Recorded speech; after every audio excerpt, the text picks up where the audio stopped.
Okay, music ಬೇಡ ಆಯ್ತಾ? Okay, ನಾನೇ ಹೇಳಿದ್ದು, ಐಮ್ ಸಾರಿ. ಸೊ ಡೆಫಿನೆಟ್ಲಿ ನಾನು ಜಾಸ್ತಿ ಮಾತಾಡಲ್ಲ, ಬಿಕಾಸ್ ನಾನು ಲಾಸ್ಟ್ ಟೈಮು ಹೇಳಿದ್ದೆ, ನಾನು ಮಾತಾಡಿದ್ರೆ ಅದಕ್ಕೆ ಅರ್ಥ ಇರಲ್ಲ.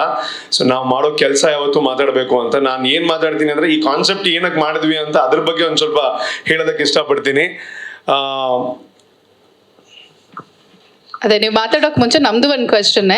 ಸೊ ಏನಾದ್ರೂ ಕ್ರಿಯೇಟಿವ್ನೆಸ್ ನೀವು ತರ್ತಾನೆ ಇರ್ತೀರಾ, ಬಟ್ ಇವತ್ತು ಕಪಲ್ ಅಂದ್ರೆ ರಿಯಲ್ ಲೈಫ್ ಜೋಡಿಗಳನ್ನ ಇನ್ವೈಟ್ ಮಾಡಿದೀವಿ ಸ್ಪೆಷಲ್ ಗೆಸ್ಟ್ ಆಗಿ. ಅವರೇ ನಮ್ಮ ಗೀತೆಯನ್ನ ಲಾಂಚ್ ಮಾಡ್ತಾರೆ. ಬಟ್ ವೈ ಅಂತ ನಮ್ಗೆ ಹೇಳ್ಬೇಕು. ಅದೇ, ನಾನು ಅನ್ಕೊಂಡೆ ನನ್ನ ಗರ್ಲ್ ಫ್ರೆಂಡ್ ನ ಕರೆದು ಮಾಡೋಣ ಅಂತ, ಬಟ್ ನನ್ನ ಗರ್ಲ್ ಫ್ರೆಂಡ್ ಇಲ್ಲ ಅಂತ ಆಮೇಲೆ ಗೊತ್ತಾಯ್ತು. ನಿಜವಾಗ್ಲೂ ನಾವಾಗ ಅನ್ಕೊಂಡೆ ಹೆಂಗ್ ಮಾಡೋಣ, ಸ್ವಲ್ಪ ಸ್ಪೆಷಲ್ ಆಗಿ ಮಾಡಬೇಕು. ಬಿಕಾಸ್ ನಾವೆಲ್ಲ ಇನ್ನೂ ತುಂಬಾ ಹೊಸಬ್ರು ಈ ಇಂಡಸ್ಟ್ರಿಗೆ. ಸೊ ಜನರಿಗೆ ಹತ್ರ ಆಗ್ಬೇಕು ಅಂತಂದ್ರೆ ನಮ್ ಸಾಂಗ್ ಸುಮ್ನೆ ನೋಡಲ್ಲ, ಏನೋ ಒಂದು ಸ್ಪೆಷಲ್ ಅಂತ ಅನ್ಸಿದ್ರೆ ಅಷ್ಟೇ ನೋಡ್ತಾರೆ.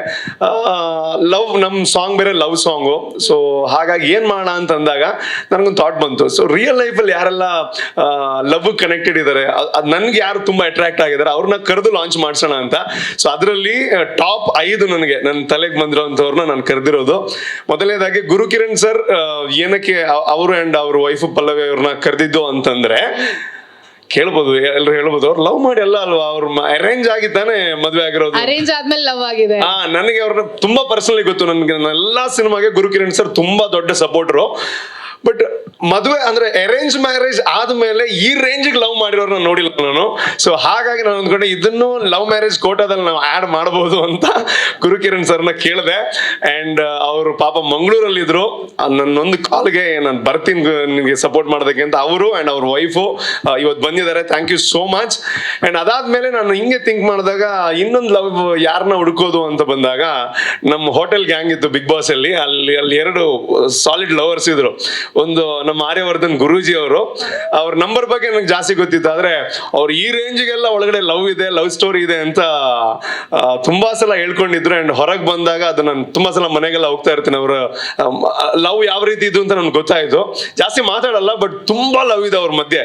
ಅಂಡ್ ಗುರೂಜಿ ಅವರು ಡೆಫಿನೆಟ್ಲಿ ನನ್ನ ಗೆಸ್ಟ್ ಅಂತ ನಾನು ಫಿಕ್ಸ್ ಆಗಿದ್ದೆ. ಅಂಡ್ ರಜಿತಾ ಮೇಡಮ್, ನೀವು ಕೂಡ ಬಂದಿದ್ದಕ್ಕೆ thank you so much. And ನಿಮ್ಮ ಪ್ರೀತಿಯ ಕಾಣಿಕೆ ನಿಮ್ಮ ಮಗಳು ಆಲಿಯಾ. ಓಕೆ, ಅದು ಆಬಿದ ಆಲಿಯಾ ಯಾವಾಗ್ಲೂ ಕನ್ಫ್ಯೂಸ್ ಆಗೋದು, 2 ಹೆಸರಿರೋದ್ರಿಂದ. ಹಾಡೆಲ್ಲ ಮಾಡಿದೀನಿ, ಆಲಿಯಾ ಆಬೇದ. ವೆಲ್ಕಮ್, ಆಯ್ತಾ. ಅಂಡ್ ಅದಾದ್ಮೇಲೆ ರೂಪೇಶ್ ರಾಜಣ್ಣ ಅವ್ರು ಏನಕ್ಕೆ ಅಂತಂದ್ರೆ, ಬಿಗ್ ಬಾಸ್ ಅಲ್ಲಿ ಒಂದಿನ ರಾತ್ರಿ ಅಂದ್ರೆ ಮನೆಯವರೆಲ್ಲ ಬರೋ ಅಂತ ಟಾಸ್ಕ್ ಇತ್ತು. ಆವಾಗ ಅವ್ರ ಹೆಂಡತಿ ಬಂದಾಗ ಅವ್ರ ಕಾಲ್ಗೆಲ್ಲ ಬಿದ್ದಿರೋಂತ ಒಂದು ಸನ್ನಿವೇಶ ನೀವೆಲ್ಲ ನೋಡಿರ್ತೀರಾ. ಸೊ ಪ್ಯೂರ್ ಲವ್ ಏನು ಅಂತ ಅವ್ರು ಪ್ರೂವ್ ಮಾಡಿದ್ರು ಬಿಗ್ ಬಾಸ್ ಅಲ್ಲಿ. ಸೊ ಹಾಗಾಗಿ ಡೆಫಿನೆಟ್ಲಿ ಟಾಪ್ 5 ಅಂತ ಬಂದಾಗ ರೂಪೇಶ್ ರಾಜಣ್ಣ ಅಂಡ್ ಅವ್ರ ವೈಫು, ನಮಗೆ ಅಕ್ಕ ಅವರು. ಸೊ ಅವ್ರು ಕೇಳಿದ ತಕ್ಷಣ ನಾನು ಅವ್ರ ಹತ್ರ ಕೇಳೂ ಇಲ್ಲ ನೀವು ಎಲ್ಲಿದ್ದೀರಾ ಅಂತ. ನನ್ದು ಹಿಂಗ್ ಫಂಕ್ಷನ್ ಇದೆ, ಗುರೂಜಿ ಮತ್ತೆ ರೂಪೇಶ್ ರಾಜಣ್ಣ ಅವ್ರಿಗೆ ಅಫಿಷಿಯಲ್ ಆಗಿ ಏನು ಕರೆದಿಲ್ಲ, ಹಿಂಗಿದೆ ನೀವು ಬರಬೇಕು ಅಷ್ಟೇ ಅಂತ ಪಾಪ ಬಂದಿದ್ದೀರಾ. Thank you so much. ಅದಾದ್ಮೇಲೆ ವಿನಯ್ ಗೌಡ ಅವ್ರನ್ನ ನಾನು ಏನಕ್ಕೆ ಚೂಸ್ ಮಾಡಿದೆ ಅಂತಂದ್ರೆ, ನಾನು ಇಲ್ಲಿ ತನಕ ಅವ್ರನ್ನ ಮೀಟ್ ಆಗಿಲ್ಲ. ಬಟ್ ಪಾಪ ಒಂದೇ ಒಂದು ಫೋನ್ ಕಾಲ್ಗೆ ನಾನು ನೋಡ್ತೀನಿ ಅಂದ್ರೆ, ಒಂದಿನ ಮುಂಚೆ ಮಾಡಿದ್ ನಾನು, ಇಲ್ಲ ನಾನು ನೋಡ್ತೀನಿ, ನಾನು ನೋಡಿದ್ದೀನಿ, ನಿಮ್ ಸಿನಿಮಾ ಬಗ್ಗೆ ಕೇಳಿದೀನಿ, ಡೆಫಿನೆಟ್ಲಿ ಫ್ರೀ ಇದ್ರೆ ಬರ್ತೀನಿ ಅಂತ ಹೇಳಿದ್ರು. ಆಮೇಲೆ 10 ನಿಮಿಷ ಕಾಲ್ ಮಾಡಿ ಡೆಫಿನೆಟ್ಲಿ ಬರ್ತೀನಿ ಅಂತಂದ್ರು. So sweet of you. But ಈ ಕಪಲ್ನ ಏನಕ್ಕೆ ಚೂಸ್ ಮಾಡಿದೆ ಅಂತಂದ್ರೆ, ವಿನಯ್ ಅವರು ನಮ್ ತರ ಬಿಗ್ ಬಾಸ್ ಒಳಗಡೆ ಹೋದಾಗ ಅಂದ್ರೆ ನಾವೊಂದ್ ಸ್ವಲ್ಪ ಸಾಫ್ಟ್ ಆಗಿ ಆರಾಮ್ಸೆ ಹೋಗ್ತಾ ಇದ್ವಿ ಮುಂದೆ. ಅವರೆಲ್ಲ ಎಲ್ಲರನ್ನ ಎದುರಿಸಿ ಒಂದ್ ಸ್ವಲ್ಪ ನೆಗೆಟಿವ್ ಎಲ್ಲ ಸ್ಟಾರ್ಟಿಂಗ್ ಅಲ್ಲಿ ಜೋರಾಗಿತ್ತು.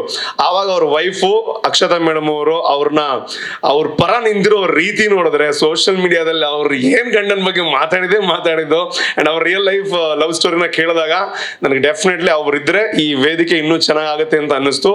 ಅವ್ರಿಬ್ರು ಬಂದಿದ್ದಕ್ಕೆ thank you so much Vinay bro and Akshata ma'am, thank you so much. And ಇನ್ನೊಬ್ರು ನಮ್ಮ ಕೆಟಗರಿ ಅವರು, ಅಂದ್ರೆ ನಾನು ಆಂಕರು, ಅವರು ಆಂಕರು, ನಿರಂಜನ್ ದೇಶಪಾಂಡೆ. ಅವ್ರು ಇನ್ನೂ ಆನ್ ದ ವೇನಲ್ಲೇ ಇದ್ದಾರೆ, ಟ್ರಾಫಿಕ್ ಅಲ್ಲೇ ಇದ್ದಾರೆ. ಆದಷ್ಟು ಬೇಗ ಅವ್ರ ವೈಫ್ ಬರ್ತಾರೆ ಅಂತ ಅನ್ಕೋತಾ ಇದೀನಿ. ಅಂಡ್ ಅವ್ರು ಏನಕ್ಕೆ ಅಂತಂದ್ರೆ, ಅವರು ಹಾಗೆ ತುಂಬಾ ಮಾತಾಡ್ತಾರೆ. ಇಬ್ರು ತುಂಬಾ ಆಕ್ಟಿವ್ ಕಪಲ್ ಅವರು. ಸೊ ಅವರ ಪ್ರೀತಿ ಕೂಡ ಒಂದ್ ರೀತಿಯಲ್ಲಿ ತುಂಬಾ ಅಟ್ರಾಕ್ಟ್ ಆದಂತ ಒಂದು ಕಪಲ್ ಅಂತ ಹೇಳ್ಬೋದು. ಅವರು ಇನ್ನು ಸ್ವಲ್ಪ ಹೊತ್ತಲ್ಲಿ ನಮ್ಮನ್ನು ಸೇರ್ಕೋತಾರೆ. ಸೊ ಇದು ನನ್ನ ಕಾನ್ಸೆಪ್ಟು. ಸೊ ಇವತ್ತು ಈ ಲವ್ ಹಾಡನ್ನ, ಲವ್ ಯು ಅನ್ನೋಂಥ ಸಾಂಗ್ ಅನ್ನ ಇವ್ರು ಸೇರಿ ಲಾಂಚ್ ಮಾಡಿದ್ರೆ ಒಂದು ವಿಶೇಷ ಅರ್ಥ ಬರುತ್ತೆ ಅಂತ ಅನ್ಕೋತೀನಿ. ಅಂಡ್ ಸಿನಿಮಾ ಬಗ್ಗೆ ನಾನು ಅದೇ ಒಂದು ಜೆನ್ಯೂನ್ ಆಗಿರುವಂತ ಎಫರ್ಟು ಅಂಡ್ ಇದೊಂದು ಸ್ಟ್ರೇಟ್ ಆಗಿರುವಂತ ತುಳು ಸಿನಿಮಾ ಅಂಡ್ ಕನ್ನಡದಲ್ಲೂ ಬರ್ತಾ ಇದೆ, ಎರಡೂ ಭಾಷೆಯಲ್ಲೂ ಬರುವಂತಹ ಸಿನಿಮಾ. ಸೊ ಹಾಗಾಗಿ ಇಲ್ಲಿ ನಿಮ್ಮೆಲ್ಲರ ಪ್ರೋತ್ಸಾಹವನ್ನು ಬಯಸ್ತಾ ಇದ್ದೀನಿ. ನೀವು ಪ್ರತಿ ಸಲ ಬಂದು ಪ್ರೋತ್ಸಾಹ ಮಾಡ್ತಾ ಇದ್ದೀರಾ. Thank you so much. ಎಲ್ಲರಿಗೂ ಥ್ಯಾಂಕ್ ಅಂಡ್ ಎಸ್ಪೆಷಲಿ ಇವತ್ತು ಇದು ಮ್ಯೂಸಿಕ್ ಡೈರೆಕ್ಟರ್ನ ವೇದಿಕೆ ಇದು. ಅವ್ರು ಇವತ್ತು ಬಂದಿಲ್ಲ, ಏನಕ್ಕೆ ಅಂತಂದ್ರೆ 24ಕ್ಕೆ ನಮಗೆ ಮಸ್ಕತ್ತಲ್ಲಿ ಪ್ರೀಮಿಯರ್ ಶೋ ಇದೆ. ಸೊ ಕೆಲಸಗಳು ಮುಗ್ದಿಲ್ಲ, ಸೊ ಹಾಗಾಗಿ ಅವ್ರ ಪಾಪ ಮ್ಯೂಸಿಕ್ ಮಾಡ್ತಾನೆ ಇದಾರೆ ಅಲ್ಲಿ. ಸೊ ಅವ್ರಿಗೂ thank you so much. And ನನ್ನ ಪ್ರೊಡ್ಯೂಸರ್ಸ್ ಅವ್ರಿಗೆ ಬರೋದೇ ಇಲ್ಲ ಎಲ್ಲೂ, ಅವರು ಏನೇ ಇದ್ರು ನಾವಿದೀವಿ ನಿನ್ ಮುಂದೆ ಹೋಗುವಂತ ಪ್ರೋತ್ಸಾಹ ಮಾಡ್ತಾ ಇರ್ತಾರೆ. ಅವ್ರಿಗೆಲ್ಲ ಥ್ಯಾಂಕ್ ಯು. ಅಂಡ್ ಬಂದಿರೋಂಥ ಎಲ್ಲರಿಗೂ ಥ್ಯಾಂಕ್ ಯು. ಅಂಡ್ ಇನ್ನು ಲಾಂಚ್ ಮಾಡೋಣ. ಅಂಡ್ ನಮ್ಮ ಸಿಂಗರು ಬಂದಿದ್ದಾರೆ, Rajat Hegde. Thank you so much for the wonderful voice. Thanks a lot.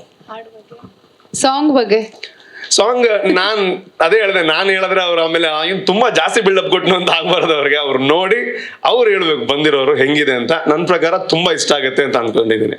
Song ನೋಡಾದ್ಮೇಲೆ ಮತ್ತೆ ಮಾತಾಡಿಸ್ತೀನಿ. Definitely. Thank you very much. Thank you.